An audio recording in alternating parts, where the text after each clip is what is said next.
Hi everyone, it's Melissa, and welcome back to another installment of Pop Culture Osmosis, a series in which I read something that's very famous and try to guess what happens in it based on pop culture references. I am reading Wuthering Heights.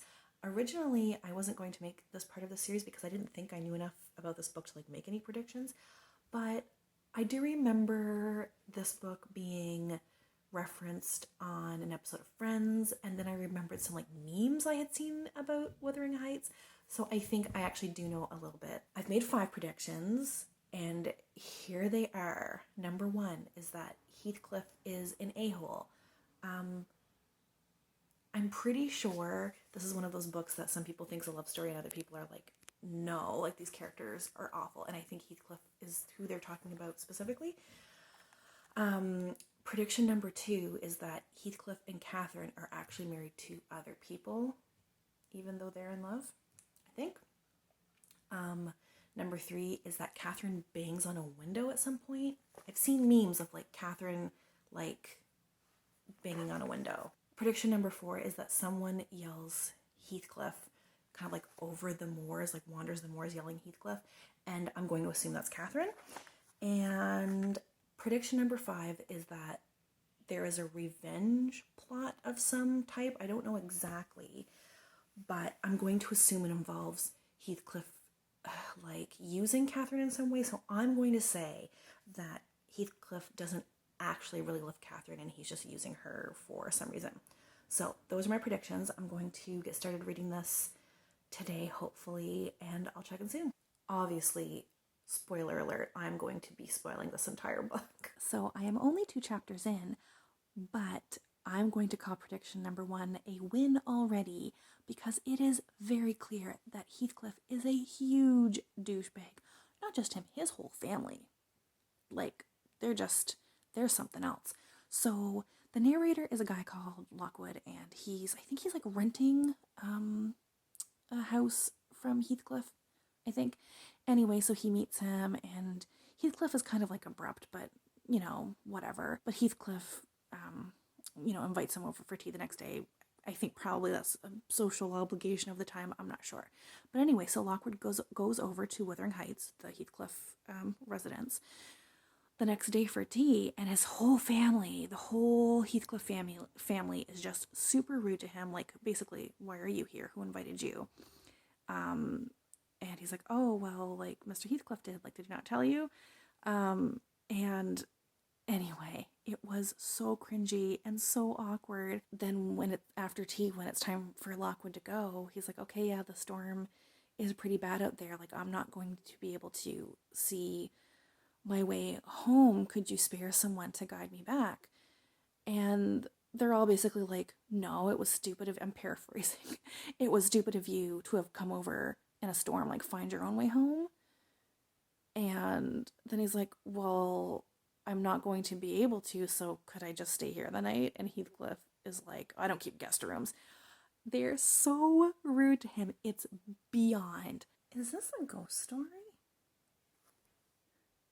I think Catherine is dead. I was not expecting that. This figure comes to Lockwood's window, begging to be let in, and he says, "Begone, I'll never let you in, not if you beg for 20 years." And she says, 20 years? I've been a waif for 20 years. And it's Catherine. Is Catherine dead through this whole book? I'm dumbfounded. We've had a week of pretty warm weather. We have hardly any snow left. The snow melted quite quickly, so the river has gotten pretty high. So it's definitely spring now. Well, that didn't last very long. I was just really confused for a second, but I think I have this figured out. So apparently the young woman that Lockwood met when he was having tea with Heathcliff, which I don't think I mentioned, that young woman is Heathcliff's son's widow. So his son is dead, and the Mrs. Heathcliff who was there at tea is his daughter-in-law, but her mother was Catherine. So I feel like this is going to get really messy. I think I figured this out. So the Earnshaws had 2 kids, one of them being the Catherine who is now dead. And her nephew, her brother's son, currently lives with the Heathcliffs. Okay, I've got that. Then Heathcliff, who was raised by the Earnshaws, but not related, he married Catherine's husband's sister. So we have this other family, the Lintons. I don't know Catherine's husband's name, but Catherine Earnshaw became Catherine Linton. Heathcliff married this other sister, Mr. Linton's sister. Okay, so they had a son who was now dead, whose name I haven't seen yet. Actually, let me just put a little like X through the ones who are deceased. And Heathcliff's son married Catherine's daughter, Cathy Linton, now Mrs. Heathcliff, who also lives at the Heathcliff residence of Wuthering Heights. So Wuthering Heights, we have Heathcliff, we have his daughter-in-law, and we have Hareton Earnshaw, who also lives there, which would be his, oh my gosh, wife's brother's nephew through marriage. We are now getting some more backstory, and we're being recounted the tale of like when Heathcliff and Catherine were growing up, basically. And I never thought I would feel this way because Heathcliff was like such an ass when we're introduced to him in this book. But the more I read on, the more I kind of understand that and empathize with Heathcliff, because literally everyone in this book is a jerk to him. Like, they are so horrible to him. Hindley has come home in like a drunken rage and has threatened the servant who was basically recounting the story to Lockwood. So her name is Nellie. He told her, "I shall make you swallow the carving knife, Nellie," and then pushed its point between her teeth. I'm like legitimately terrified. Like, I want Hindley to suffer. I want him to suffer, and I want Heathcliff to make him suffer.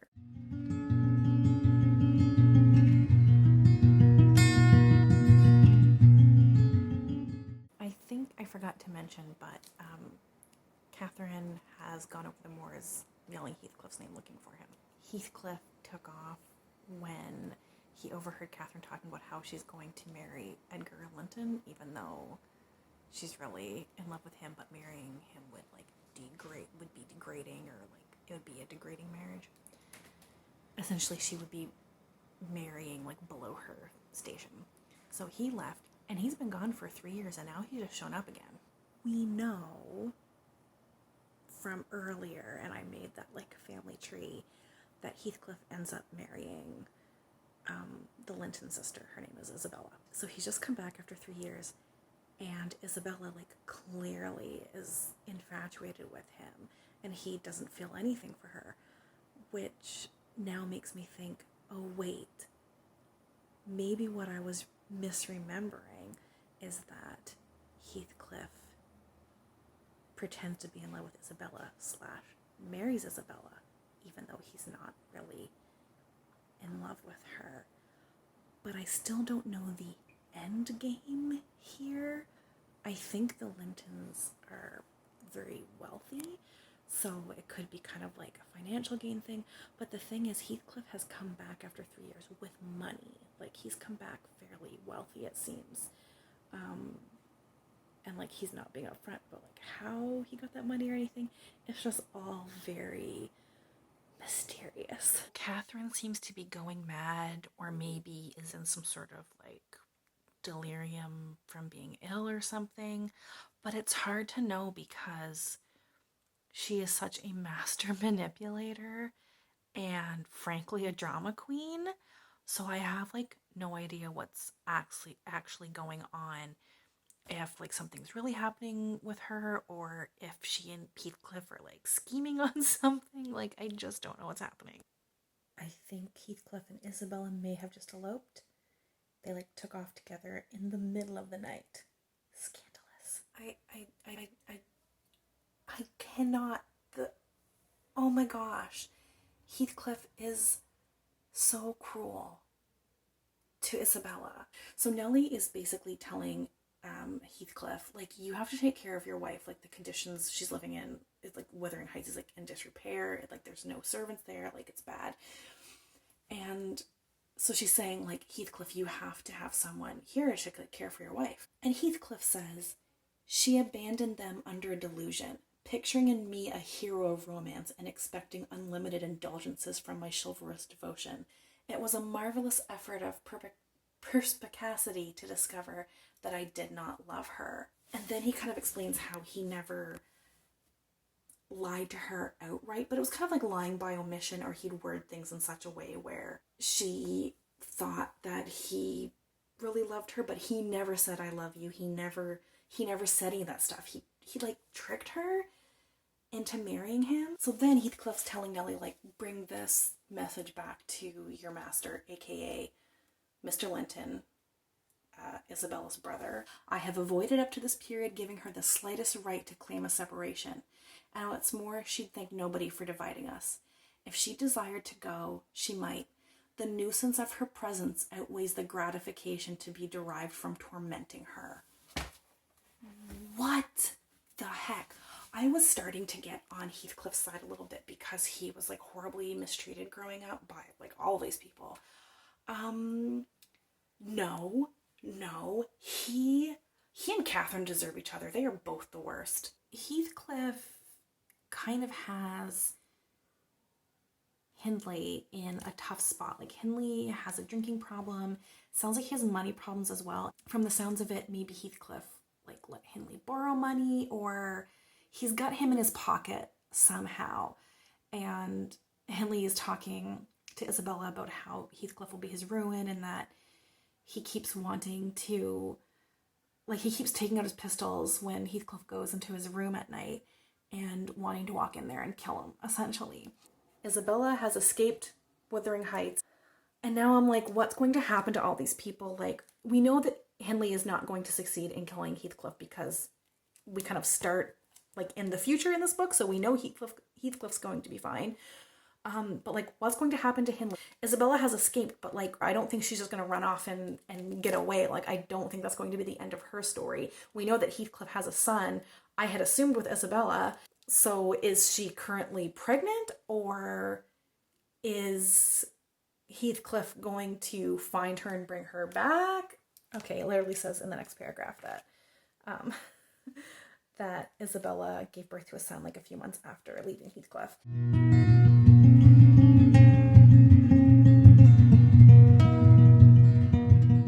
Okay, so Linton, who is Heathcliff and Isabella's son, has come to live with Heathcliff after Isabella dies. And he briefly meets Kathy, who is Catherine and Mr. Linton's son. So Kathy and Linton, they meet very briefly when they're like 12 or 13 and are very fond of each other, but then Linton has to go live with Heathcliff. Now they're both 16. Little Kathy and Nellie are like out on the moors, and Heathcliff kind of like catches them out on the moors and basically coaxes Kathy to come into his house for a little rest. And then when he's with Nellie, basically reveals his end game. So his son Linton has been sickly like his whole life, and so Heathcliff is basically aware that he's going to outlive his son.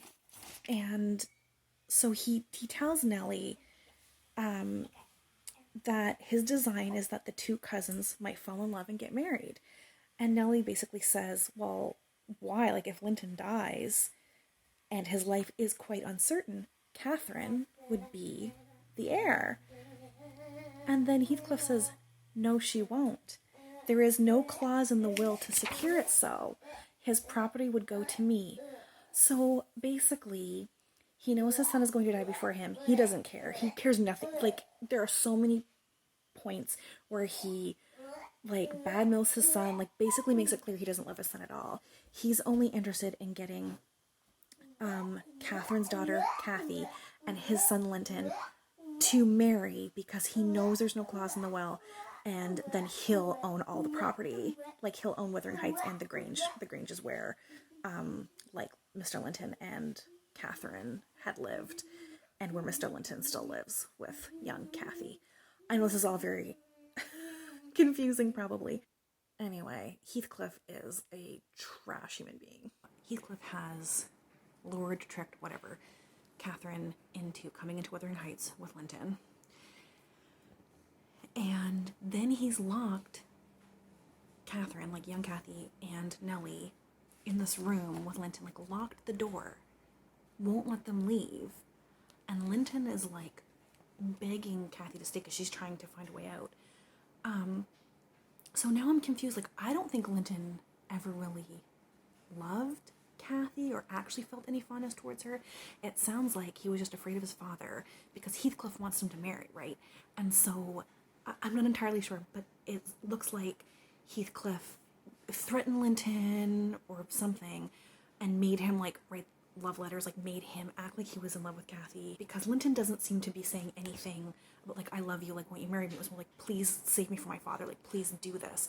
So going back to the locked in thing, so Heathcliff has locked them in this room, and Linton is like begging her to stay and basically says like, he's gonna keep you here all night and we're to be married in the morning. I wasn't expecting this turn of events. Update. Linton is a little shit and I hate him. I had some sympathy for him as someone who was sickly and being like threatened by his father, but Heathcliff and Linton had promised Kathy that once they were married she could leave, like they'd go back to the Grange, and now Linton is just like, she can't leave, she's gonna stay here at Wuthering Heights with us. My father says she hates me and wants me to die that she can have my money, but she shan't have it and she shan't go home. She never shall. She may cry and be sick as much as she pleases. What an odd ending, I guess. I'm still mulling it over. I feel like in some ways it really came full circle, and in other ways I'm not sure what to make of it, but maybe that's the point. I know this is not everyone's cup of tea. A lot of people hate this book. I think I kind of loved it. I honestly don't know what I thought of this book. This is definitely the best I've done on my predictions. I've got them basically all right, except I got one half wrong. I knew there was kind of like a revenge plot in there, and I thought that part of that would be Heathcliff pretending to love Catherine and in order to get revenge on someone else. But he really did love as much as he could love. Could Heathcliff really love anything or anybody? I don't know. To the capacity at which he could love, he did love Catherine. And the revenge was taken against Hindley's heirs and the Linton's heirs. So it'll be interesting to see how this vlog comes together, because there was just so much going on in terms of the interweaving of all these different characters and their relationships to each other, and Heathcliff's like scheming and his like hatred over people that he had no cause to hate. I'm not sure that my comments and reactions throughout this reading process are going to make any cohesive sense when I put them all together. There is so much to dissect in this book that I feel like I've